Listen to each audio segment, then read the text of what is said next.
করেছেন, সকলের এই দায়ভার নিতে হবে, কাউকে সেই দায়ভার এড়ানোর সুযোগ দেওয়া হবে না।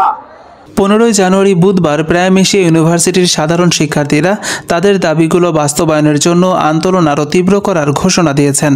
ইতিমধ্যে আমরা জানতে পেরেছি যে আমাদের বিশ্ববিদ্যালয়ের শিক্ষক কর্মকর্তা ও কর্মচারী বৃন্দের যে বেতন ভাতা আটকে দেওয়া হয়েছে, সেই বেতন ভাতার টাকা দিয়ে হয়তো বা নজরুল কোন দেশ বিদেশে ভ্রমণের পরিকল্পনা করছে, কিন্তু আমরা আমাদের জায়গা থেকে এই কথাটি বলতে চাই, নজরুল যতই চেষ্টা করুক না কেন, আমাদের সেই টাকা নিয়ে তার আর কোনো রেহাই, তার আর কোনো স্বপ্ন পূরণ হবে না ইনশাআল্লাহ।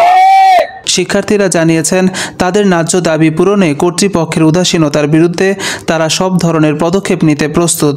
দুর্নীতির এই বিরুদ্ধে একটি বাইবেলের চেয়ে উপর অংশ কম না, এবং আমরা যখন তার দুর্নীতির বিরুদ্ধে উত্তরণ করতে যাই তখন আমি আবিরকে বলছিলাম তার এই দুর্নীতি এমন ভাবে দুর্নীতি করে গেছেন, সেই দুর্নীতির বাইবেল হয়ে গেছে।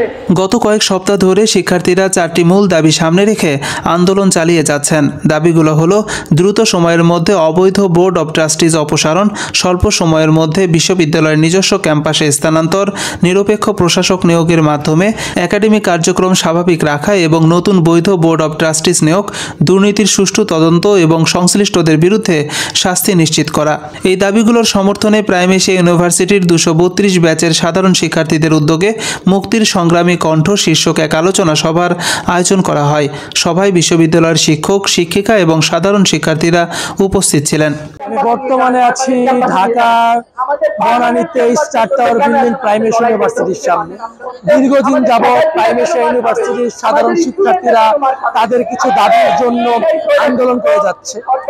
আমরা এখানে আছি, আমরা কিছু সাধারণ শিক্ষার্থীর সাথে কথা বলবো এবং জানার চেষ্টা করব যে তাদের আন্দোলন তারা কেন করছে বা এই আন্দোলনের সর্বশেষ।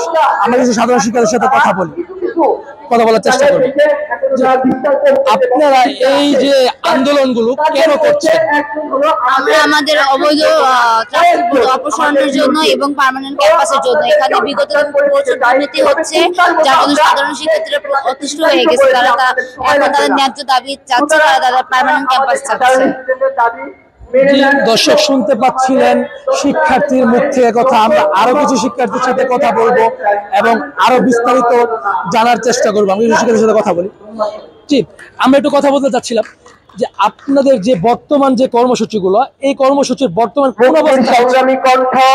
আমাদের কর্মসূচি অ্যাকচুয়ালি আমাদের বিজয় নিশ্চিতের কর্মসূচি। আমরা জানি যে আমাদের বিউটি অবৈধ, আমরা প্রমাণ করেছিও কিছু ক্ষেত্রে, তো এটা প্রসেসিং এর মাধ্যমে যায়। আপনারা আর আমাদের এই প্রসেসিংটা নেগেটিভ পজিটিভ, আমরা বিজয় নিশ্চিতের জন্য আমাদের কর্মসূচি চলমান আছে অনির্দিষ্টকালের জন্য। অনির্দিষ্টকাল পর্যন্ত আমাদের বিজয় সুনিশ্চিত না হচ্ছে ততদিন পর্যন্ত